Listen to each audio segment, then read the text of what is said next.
చెడుపై మంచి గెలిచినందుకు, చీకటిని చీల్చి వెలుగు ప్రకాశించినందుకు ప్రతీకగా ఏటా దీపావళిని జరుపుకుంటారు.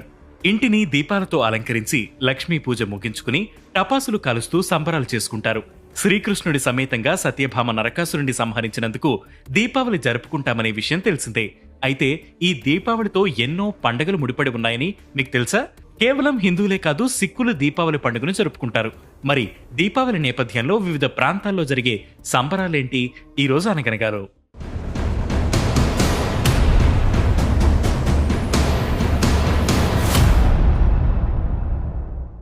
దీపాల వెలుగు, టపాసుల మోతతో మనం దీపావళిని ఘనంగా జరుపుకుంటాం.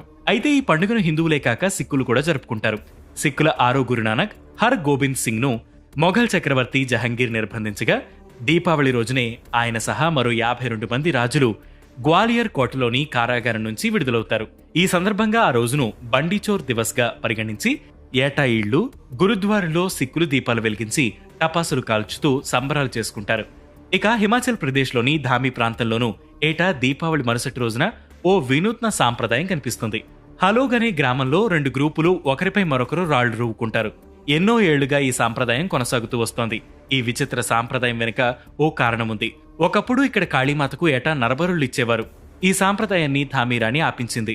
ఆ తర్వాత జంతుబలులు మొదలయ్యాయి. ఇది కూడా కొంతకాలానికి ఆగడంతో ఇప్పుడు ఈ రాళ్లు రువ్వుకునే సాంప్రదాయం మొదలైంది. రాళ్లదాడి ద్వారా వచ్చిన నెత్తురును కాళీమాతకు బలిగా పరిగణిస్తారు. ఈ ఘటనలో గాయపడిన వ్యక్తి రక్తాన్ని అమ్మవారికి తిలకంగా దిద్దడం సాంప్రదాయంగా వస్తోంది.